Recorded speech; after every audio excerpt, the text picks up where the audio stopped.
नमस्कार दोस्तों, स्वागत है आपका अपना यूट्यूब चैनल टुडे एग्जाम पर। दोस्तों आज है आपका 27 जनवरी 2023 और आज आपका एसएससी जीडी का एग्ज़ाम था। फर्स्ट शिफ्ट का एग्ज़ाम समाप्त हो गया है। फर्स्ट शिफ्ट के एग्जाम में जीके और हिंदी के सेक्शन से जो भी प्रश्न पूछे गए सभी प्रश्नों को लेकर आ गया हूं। सभी प्रश्न 100% ओरिजिनल है जो आपके एग्जाम में पूछा गया था। तो चलो देख लीजिए कौन कौन सा प्रश्न पूछा गया था। एक प्रश्न पूछा गया था, अनुच्छेद 148 का संबंध किससे है? कल ही बताए हैं। अनुच्छेद 148 जो है ये आपका नियंत्रक एवं महालेखा परीक्षक से संबंधित है। वर्तमान में नियंत्रक एवं महालेखा परीक्षक कौन है? तो गिरीश चंद्र मुर्मू है। कौन है? गिरीश चंद्र मुर्मू है। ठीक है। इसके अलावा अनुच्छेद 153 का संबंध, अनुच्छेद 153 से भी एक क्वेश्चन आया है लेकिन क्वेश्चन प्राप्त नहीं हो पाया है, तो इसीलिए 153 भी यहाँ पे मैं रख लिया हूँ। तो इसमें कहा गया है कि भारत का एक राज्यपाल होगा। मैंने आपको ये भी बताया था ट्रिक याद रखने का कि 52 में प्रेसिडेंट होगा, इसमें 101 जोड़ दीजिए तो 153 हो जाता है और 153 में जो है आपका राज्यपाल की बात कहा गया है। इसके अलावा आर्टिकल 143 जो है इसमें राष्ट्रपति का जो सर्वोच्च न्यायालय से परामर्श प्राप्त होता है इसके बारे में बात कही गई है। आर्टिकल 143 में आने वाले शिफ्ट के लिए इंपॉर्टेंट रहेगा आर्टिकल 143। इसके अलावा एक प्रश्न आपसे पूछा गया था कि 2022 में जो राष्ट्रीय खेल हुआ था उसमें कितने खेल शामिल किए गए थे। देखिए 2022 में जो राष्ट्रीय खेल हुआ ये आपका 36वां राष्ट्रीय खेल भी था और 36 खेल भी शामिल किया गया था। बड़ा अच्छा कॉम्बिनेशन था और याद रखने के लिए मैं पहले ही बताया था भाई 36वां राष्ट्रीय खेल है और 36 खेल भी शामिल है। ये आपका गुजरात में संपन्न कराया गया। बात करें 2015 का जो राष्ट्रीय खेल हुआ था ये कहाँ पे हुआ था? तो ये केरल में हुआ था। 2022 के राष्ट्रीय खेल में जो शुभंकर था यानी जो आपका मस्कट होता है ये आपका सावाज था। सावाज मतलब क्या होता है? वहाँ के स्थानीय भाषा में, गुजराती भाषा में शेर का बच्चा। ठीक है। सबसे अधिक स्वर्ण पदक किसने जीता? तो सर्विसेज जीता था। कौन जीता था? सर्विसेज जीता था। और ओवरऑल सबसे अधिक पदक कौन जीता था? तो महाराष्ट्र जीता था। दोनों बात ध्यान रखेंगे। ठीक है।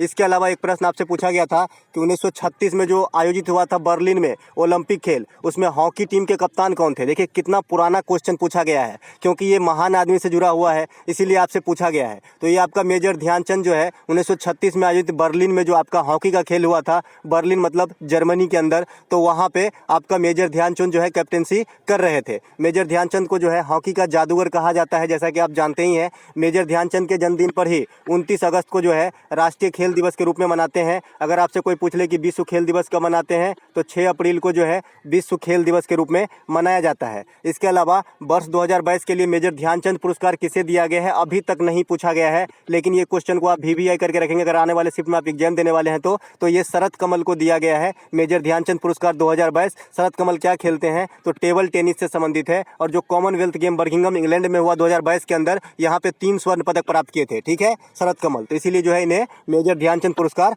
दिया गया है। 2020 हॉकी ओलंपिक 2020 का जो आपका ओलंपिक हुआ है उसमें भारत को 7 पदक प्राप्त हुआ है। जैसा कि आप जानते हैं 1 गोल्ड, 2 रजत और 4 जो है ब्रॉन्ज प्राप्त हुआ था। गोल्ड जो है नीरज चोपड़ा के द्वारा प्राप्त हुआ था। भारत सर्वाधिक स्वर्ण पदक अब तक के ओलंपिक की सफर देखें तो सबसे अधिक 8 स्वर्ण पदक हॉकी के अंदर ही जीता है और 2 पदक में 1 पदक आपका अभिनव बिंद्रा साहब जीते हैं और 1 नीरज चोपड़ा जीते हैं। तो टोटल मिलाकर जो है 10 स्वर्ण पदक ही भारत अब तक जो है प्राप्त कर पाया है। 2024 की जो आगामी ग्रीष्मकालीन ओलंपिक होगी ये आपका पेरिस में होगा। इसके बाद व्यक्तिगत रूप से स्वर्ण पदक जीतने का रिकॉर्ड जो है अभिनव बिंद्रा के पास है। 2008 में बीजिंग ओलंपिक में 10 मीटर राइफल शूटिंग में जीता था। इसके अलावा ओलंपिक में प्रथम पदक जीतने वाली महिला अगर आपसे पूछा जाता है तो कर्णव मल्लश्री होता है। ये जो है वेट लिफ्टर है और ये आपका कांस्य पदक प्राप्त किया था। ठीक है।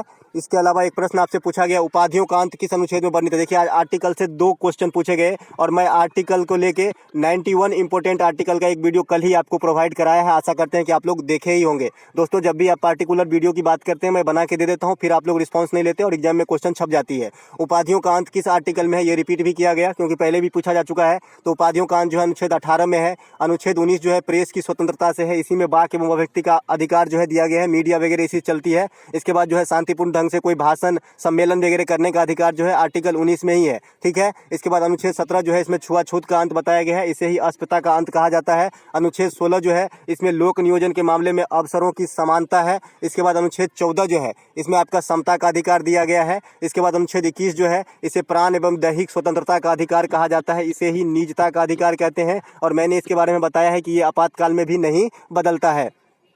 इसके अलावा आर्टिकल 25 से लेकर 28 जो है ये आपका धार्मिक स्वतंत्रता से संबंधित है। अनुच्छेद 32 जो है ये संवैधानिक उपचारों के अधिकार से संबंधित है। अनुच्छेद 32 को ही डॉक्टर भीमराव अंबेडकर ने संविधान का आत्मा कहा था। वैसे नॉर्मल वे में संविधान की आत्मा कहेंगे तो जो प्रस्तावना है या उद्देशिका है, प्रियम्बल है, उसे ही आपका संविधान का आत्मा कहा जाता है। लेकिन according to Bhimrao Ambedkar article 32 को संविधान का आत्मा कहा था।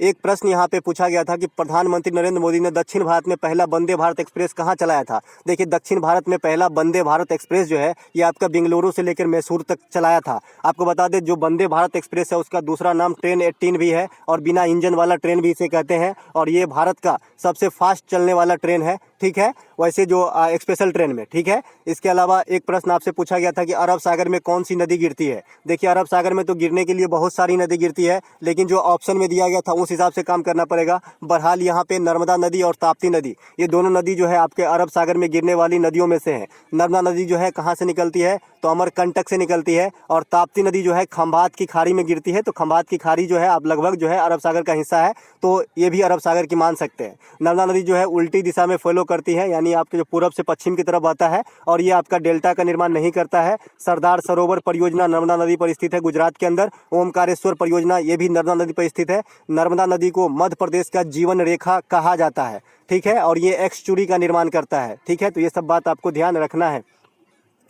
एक प्रश्न आपसे पूछा गया था कि ई कॉमर्स क्या होता है। जैसे आप आजकल बहुत सारे चीज़ में, जैसे अभी इंडिया में ई रूपी लॉन्च हो रहा है। ई रूपी कहने का मतलब है इलेक्ट्रॉनिक रुपया जो है लॉन्च होगा। ई का कभी कभी फुल फॉर्म भी पूछ देता है, तो ई का मतलब होता है इलेक्ट्रॉनिक। ई गवर्नेंस आप देखे होंगे गांव घर में, जो आपका जो ब्लॉक होता है वहाँ पे ई गवर्नेंस एक संस्था रहती है, मतलब एक चैम्बर रहती है, तो इसका मतलब इलेक्ट्रॉनिक गवर्नेंस होती है, ठीक है। जो पूछताछ है, आपका जो क्वेरी है वो इलेक्ट्रॉनिक ढंग से कीजिए, वैसा भी रहता है वहाँ पे। तो ई का मतलब इलेक्ट्रॉनिक। तो ई कॉमर्स क्या है, कॉमर्स मतलब क्या, व्यापार होती है, तो इंटरनेट के माध्यम से व्यापार होती है, ई कॉमर्स ये है। एक ई कचरा भी पूछा जाता है, ई कचरा भी पूछा जाता है, तो जो आपका जो साइबर वगैरह में उत्पन्न कचरा होती है उसे ई कचरा कहते हैं, इलेक्ट्रॉनिक कचरा कहते हैं। अब कचरा वाली बात आ गई। एक प्रश्न आपसे पूछा गया था कि अपशिष्ट पदार्थ कहाँ से निकलती है। देखिए, ऑप्शन नहीं है इस क्वेश्चन की, तो अपशिष्ट पदार्थ देखना पड़ेगा कि कैसा ऑप्शन था, क्योंकि ऐसे तो पूछा नहीं होगा कि घर में खाना बनाने से अपशिष्ट निकलता है, कुछ स्पेशली पूछा होगा। तो ऑप्शन अगर आपको प्राप्त हो तो मुझे कमेंट करके बताएंगे। और जिन भाई बंधुओं का एग्जाम रहता है, आप मुझे टेलीग्राम के माध्यम से कमेंट कर सकते हैं कि क्या क्या प्रश्न पूछा गया था। हड़प्पा सभ्यता किस दिशा में फले फूले। तो हड़प्पा सभ्यता जो ज़्यादातर भाग हैं इसके, ये अगर ग्लोब के हिसाब से देखें तो दक्षिण पूर्व में फैले हैं, और भारत के हिसाब से देखें तो भारत में पश्चिम में ज़्यादातर जो है हड़प्पा सभ्यता फैले हैं। तो हड़प्पा सभ्यता की सबसे बड़ा स्थल अगर आपसे पूछा जाए तो मोहनजोदारो होगा, जो आपका पाकिस्तान के अंदर है। मोहनजोदारो को मृतकों का टीला कहा जाता है, मृतकों का टीला कहा जाता है, ठीक है। इसके अलावा मोहनजोदारो एक पिक्चर भी निकला है, जैसा कि आप देखते हैं, ऋतिक रोशन ने इसे बनाया है। और भारत में अगर सबसे बड़ी हड़प्पा कालीन साइट की बात करेगा तो राखीगढ़ी हो जाएगा, ठीक है। इसके बाद जो पिछली बार यूनेस्को में शामिल किया गया था हड़प्पा साइट, ये आपका जो है धौलावीरा जो गुजरात के अंदर स्थित है। एक प्रश्न आपसे पूछा गया था कि अनुराग शब्द का विलोम क्या होता है। देखिए, अनुराग शब्द का विलोम जो है आपका विराग होता है। क्या होता है, विराग जो है आपका अनुराग शब्द का विलोम होता है, ठीक है। इसके अलावा एक शब्द आपसे पूछा गया था कि उत्कर्ष का विलोम क्या होता है। उत्कर्ष मतलब जैसे उत्थान आप जानते हैं ना, वैसे ही किसी का उत्कर्ष हो जाना, भला हो जाना, फल फूल जाना, तो उसका उल्टा जो है अपकर्ष हो जाएगा, ठीक है। अपकर्ष जो है उत्कर्ष का विलोम हो जाएगा। वैसे ही हिंदी में एक और जो रिपीट किया गया सब दिन पूछा जा रहा है, ये कमल का पर्यायवाची शब्द पूछा गया था। तो कमल का पर्यायवाची शब्द जो होता है नीरज होता है, जलज होता है, पंकज होता है, ठीक है। जहाँ भी जल का जो भी शब्द है, जल जैसे है, नीर है, इसमें आप अगर लास्ट में ज जोड़ देंगे ना तो आपका आंसर हो जाएगा कमल का पर्यायवाची, ठीक है। इसके अलावा एक सूर्य का पर्यायवाची शब्द पूछा गया था, तो रवि होता है, भास्कर होता है, दीनानाथ होता है, दिवाकर होता है, ये सब आपका जो है रवि मतलब सूर्य का जो है पर्यायवाची शब्द है। इसके अलावा चांद का पर्यायवाची शब्द अगर आपसे कोई पूछे तो हिमांशु होता है, शशि होता है, ये सब आपका चांद का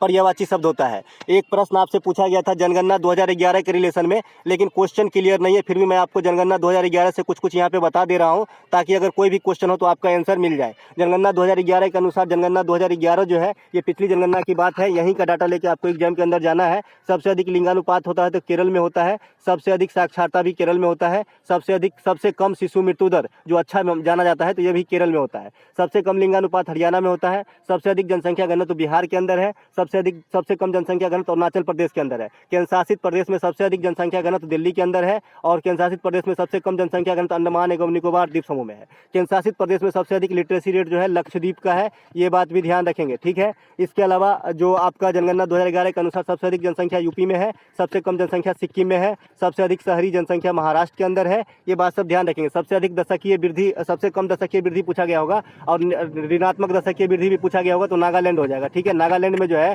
जनसंख्या बढ़ने की जगह पे घट गया था 2011 की जनगणना के अनुसार, ठीक है। देश में समग्र दशकीय वृद्धि की अगर बात किया होगा तो 17.64% है, ठीक है। ये सब बात ध्यान रखेंगे। जनगणना की शुरुआत 1872 में लॉर्ड मेयो के समय में हुआ था। 1881 से लगातार जनगणना हो रहा है रिपन के समय से। 1951 में पहला जनगणना हुआ स्वतंत्रता के बाद और लास्ट जनगणना 2011 में हुआ था, ठीक है। जनगणना के अध्ययन को जो है डेमोग्राफी कहा जाता है, ये बात भी ध्यान रखेंगे। एक त्यौहार पूछा गया था कि लुई नगई महोत्सव कहाँ मनाया जाता है। देखिए लुई नगई महोत्सव जो है ये आपका मणिपुर में जो है फसलों के बुआई के समय मनाया जाने वाला त्यौहार है। साथ ही साथ कचई लेमन फेस्टिवल ये भी आपका मणिपुर में मनाया जाता है। मणिपुर के जो कचई लेमन है उसको जीआई टैग भी मिला है। तो दोस्तों ये थे आज के फर्स्ट शिफ्ट में आए हैं सभी प्रश्नों का जो है एनालिसिस। अगर आपको अच्छा लगा हो तो लाइक कीजिएगा। आपको पीडीएफ जो है फुल फ्लेज में मिलेगा, कोई चिंता करने की बात नहीं है।